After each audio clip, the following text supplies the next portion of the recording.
So hello mga kametal, welcome ulit sa ating YouTube channel.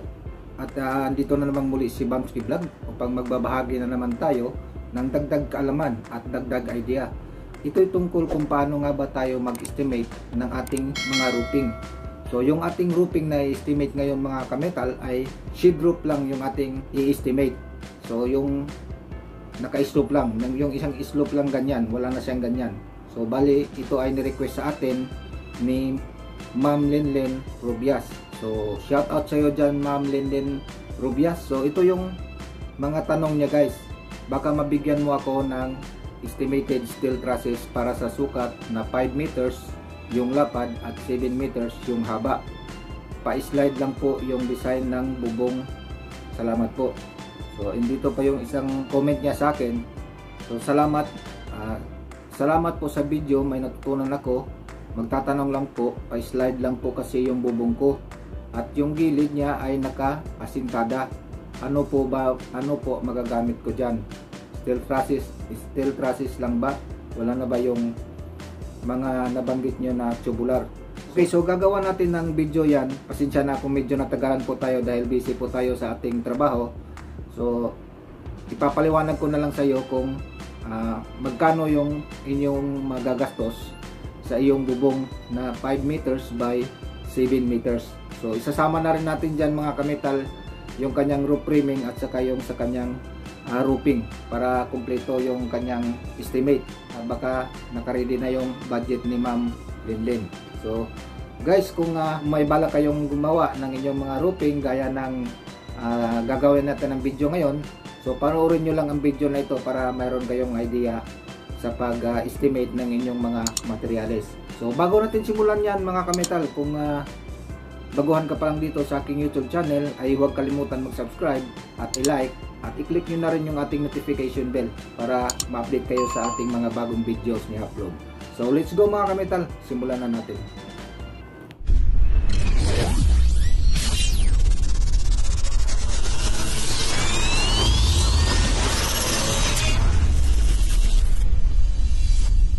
Okay, so proceed tayo dito sa ating whiteboard mga kametal. So dito naggawa na ako ng roof framing para mas mapabilis natin yung ating video.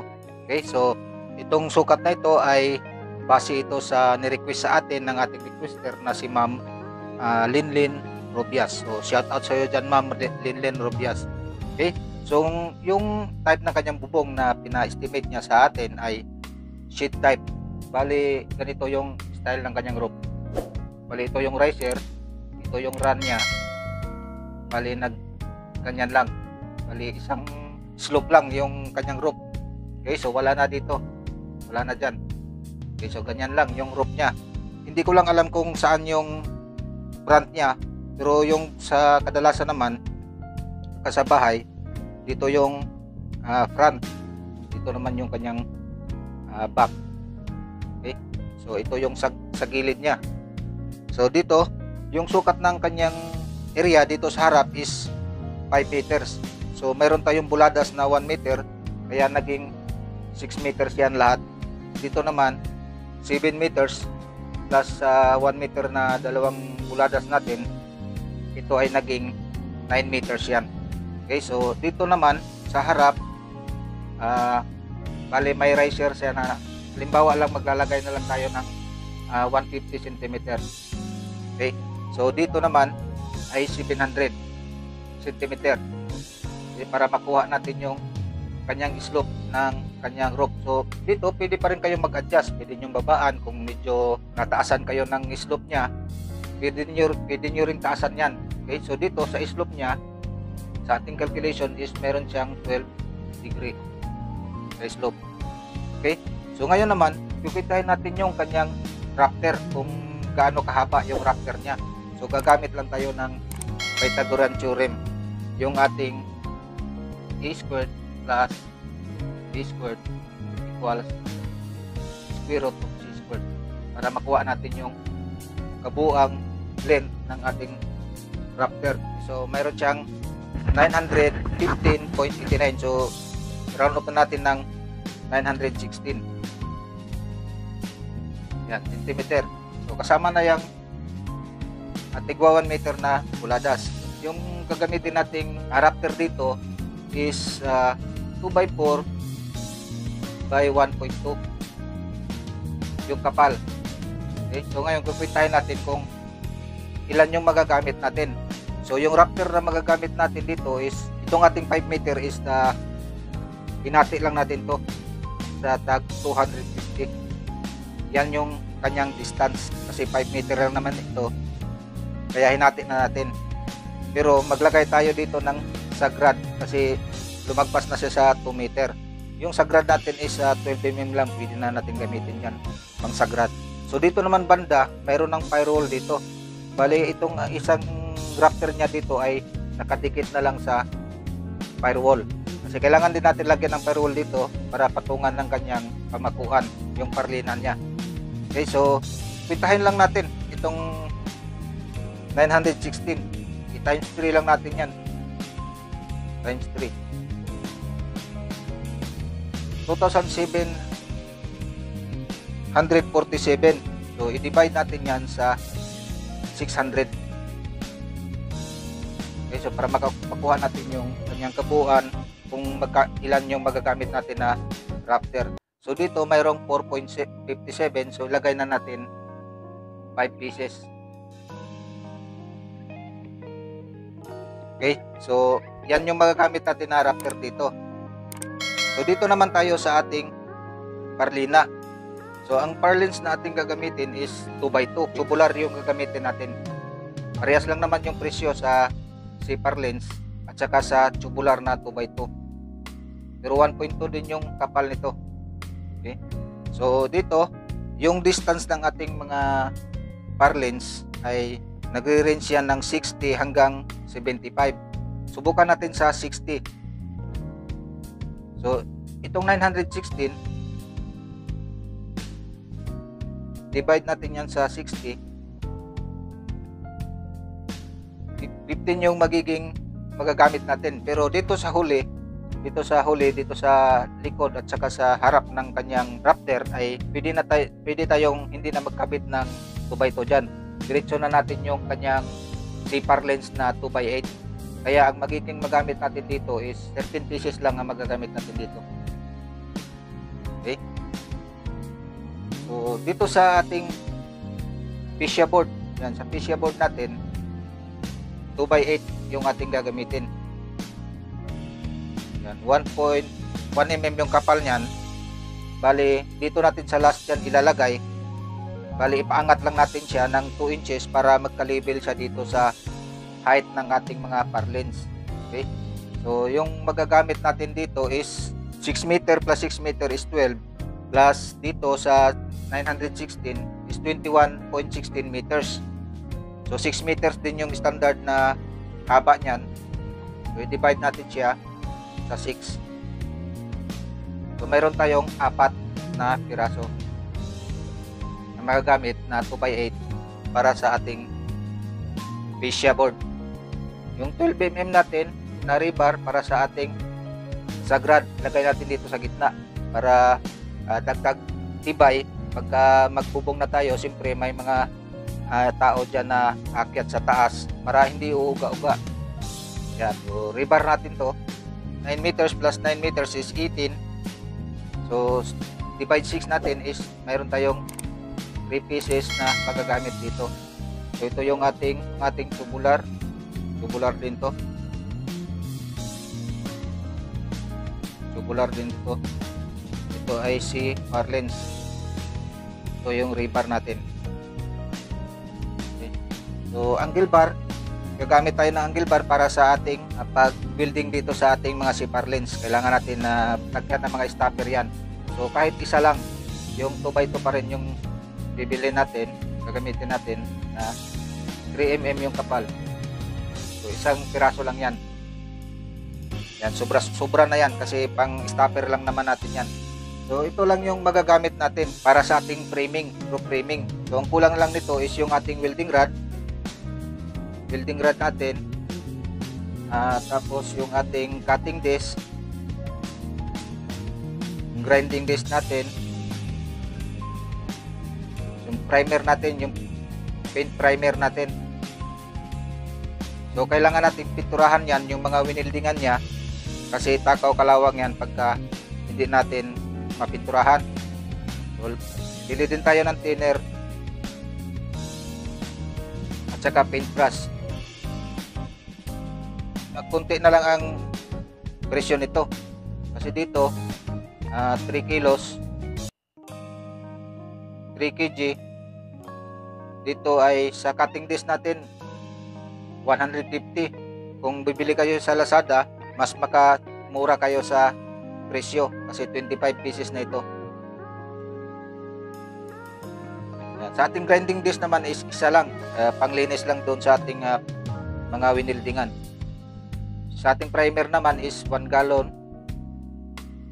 1 gallon din sa ating thinner. Paintbrush natin kahit dalawa para dalawa yung magpipintura. Okay. So yan yung ating magagamit. So ngayon pipresyuhan na natin. Itong presyo na ito ay base sa lugar kung saan kayo naroroon kasi iba-iba kasi yung presyo natin. Itong ilalagay natin na presyo dito is estimated lang natin na presyo. So itong 2x4 natin nasa 850. Yung isang piraso nito na 6 meter yung haba. Itong 2x2 naman na tubular natin is nasa 500. Pwede rin kayong gumamit ng CPAR lens. Parang 500 din yun ang presyo nun. Hindi sila magkalayo ng presyo. Itong CPAR lens natin na 2x8, lagay na natin na 750 itong isa. Yan. So rebar natin is 220 yung isa. 6 meter din yung haba. Yung ating angle bar naman is 670. Yan yung presyo niya. Tapos itong welding rod natin 3 kg. Kung pupulangin siya, pili lang kayo kasi mga maliliit na bagay na lang naman ito. So 3 kg, tag 100 yung kilo niyan is 300. Cutting disc natin is 150. Grinding disc natin is 80. Primer natin is nasa 400. 320 naman yung ating thinner. Paintbrush natin, lagay na natin 80 yung dalawa. Okay, so itotal muna natin lahat kung magkano ito. Okay, so ito yung ating presyo mga kametal. So itong ating materials dito, umabot siya ng 15,080. So dito naman sa ating mga miscellaneous is 1,330. So nagtotal siya ng 16,410. Okay, so itong mga presyo natin is estimated lang. Pero kung magbili kayo ng inyong mga materyales, hindi lang isang hardware lang yung punta nyo. Pwede kayong pumunta sa ibang hardware naman, baka mayroon pang mas mura pa sa mga presyo nito. Okay, so 16,000 ito yung ating total. Hindi pa kasali yung ating labor cost nito. Itong ganitong klaseng roof na sheet roof is madali lang ito gawin. Pero kadalasan sa mga gumagawa nito is kinukuha nila ito sa 40% sa materyales. Kung idagdag natin yung 14% nito times 0.40, so meron siyang 6,500. Okay, so ilagay na natin 7,000. Yan, 7,000. Tapos i-plus natin itong 16,000. So meron siyang 22,974 kasama na yung ating labor cost. Okay, framing pa lang ito. So hindi pa kasali dito yung kanyang roofing. So isalin na rin natin yung kanyang roofing para kompleto. Okay, so ito yung kanyang total, 22,974. Okay, sa roof framing pa lang yan. So buburahin muna natin ito. Una-una, kwentahin muna natin yung kanyang linear meter kasi pag bibili tayo ng rib type ay per linear meter yan yung kanyang presyo.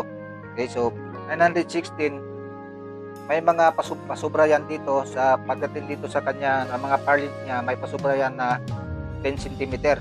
So 10 cm dito, 10 cm. So magiging 9.36 itong buong length na ito. Kasama na yung kanyang pasubra. Okay, so kwentahin natin Yung ating rib type na kukuhanin is yung ating 0.4 na kapal, tapos yung coverage niya is 1.0, yung effective coverage niya, para insakto dito sa ating 6 meter. Yan, 6 na piraso yung magagamit natin dito na rib type. Okay, so 6 times lang natin yan sa 9.36. So 56 linear meter yung magagamit natin sa rib type. 56.16. So rib type natin, long span, 0.4 yung kapal, 0.40, yung coverage niya is 1.0, effective coverage. Yan yung ating gagamitin. So yung presyohan nito, mabilis kasing magtaas yung presyo nito, depende sa lugar natin. So sa estimate ko is 390 yung kanyang per linear meter nito. Yung gutter natin is 6 meter. Yung gutter natin, yung effective length niyan is 8 feet lang yan. So bale yung magagamit natin dito sa 6 meter, i-divide natin yan sa 2.24 kasi 2.40 yan. Bale yung sapaw niya dyan is 20 cm. Bale yung effective length ng ating ikukwentahin dito is 2.24 lang. So mayroon tayong magagamit dito na 2.67 o 3 pieces na gutter. Yung kapal naman ito is 0.5. 0.5 yung kapal itong gutter na ito, 3 pieces. Yung presyo naman nito is nasa 500 yung kanyang presyo nito. Iwan ko lang kung tumaas yung presyo nito, pero estimate lang natin is 500. Yung haba nito is 8 feet. So yung sukat pala nito is 18 inches yung sa kanyang lapad, 18 inches. So ngayon sa side flashing naman natin,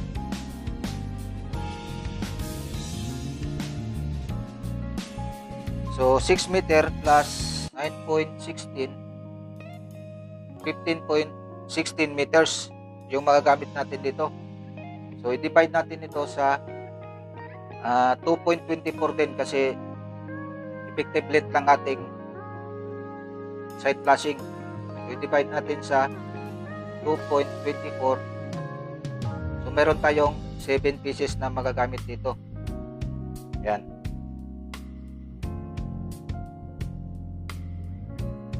So dito nasa 500 din ang presyo nito, side flashing. So dito sa ating firewall, ilalagay natin dito is wall flashing na lang yung ilalagay natin dito. Kasi itong ating Raptor ay nakadikit na dito sa ating firewall. Magagamit natin dito is 9.16 divide natin sa 2.24. So 4 pieces ang magagamit natin sa wall flashing. So yung presyo nito medyo mababa ang presyo nito, pero kunti lang yung diferensya din. Lagay na natin din na 500. Okay, so kwentahin natin kung yan lang yung magagamit natin kasi hindi naman tayo gagamit na ng ridge roll kasi itong ating style ng rope natin is sheet rope. Okay, so kwentahin natin. Okay, so ito yung presyo natin. Yung rib type niya umabot sa 21,900. So dito naman sa gutter niya is 1.5. 3.5 naman sa side flashing, sa wall flashing is 2,000. Kaya umabot siya ng 28,900, 902. Pero hindi pa kasali dito yung thick screw at saka sa ating blind rivets. So mura lang naman yon. Yung ating thick screw is 300 yata yon. Marami na yung laman nun sa isang karton, pati yung ating blind rivets, kaya hindi ko na sinali dito. Okay, so ito yung ating magiging presyo ng ating rope. Kung i-plus natin yung ating 22,000 na sa rope framing 974, so umabot siya ng 51,576. Okay, so kumpleto na yan. Dito sa ating roof framing, sa presyo natin dito, hindi pa kasali yung ating labor cost dito. Pero mas maganda, para mas makatipid kayo, kung meron na kayong budget talaga na para pagawa sa inyong bubong na makumpleto, bilhin nyo na lahat yung materialis. Tapos ipaarawan nyo na lang. Pagka ganitong klaseng roof, kasi itong sheet roof natin is madali lang itong gawin. 2 araw ay mabuo na itong roof framing natin. Lalo na pag sheet roof, pagbubong nito ay 1 araw lang, mabilis lang ito gawin. Kasi wala namang ritual to. Diretso na yan. So 1 araw or kahit 4 na araw, hindi na kayo lugi sa pagpagawa. Kumpara sa kung ipapakontratan nyo ito, mas expected na mas lalaki pa kayo dito. Okay? So yan lang mga kamital. I hope mayroon kayong natutunan sa video na ito. Sana nagkaroon po kayo ng idea about sa ating pag-estimate ng ating sheet type roof. Madali lang naman ito gawin, at saka yung ating mga materials nito medyo hindi magastos itong ganitong klaseng roofing. Okay? So maraming salamat sa inyong panonood, at I hope kung hindi pa kayo nakapag-subscribe dito sa aking YouTube channel, ay subscribe nyo na yan, at i-click nyo na rin yung ating notification bell para ma-update kayo lagi sa ating mga susunod pang mga videos na aking i-upload. At i-like nyo na rin mga kamital. So maraming salamat sa inyong pagpanood, at mabuhay po kayong lahat. God bless. So bye bye.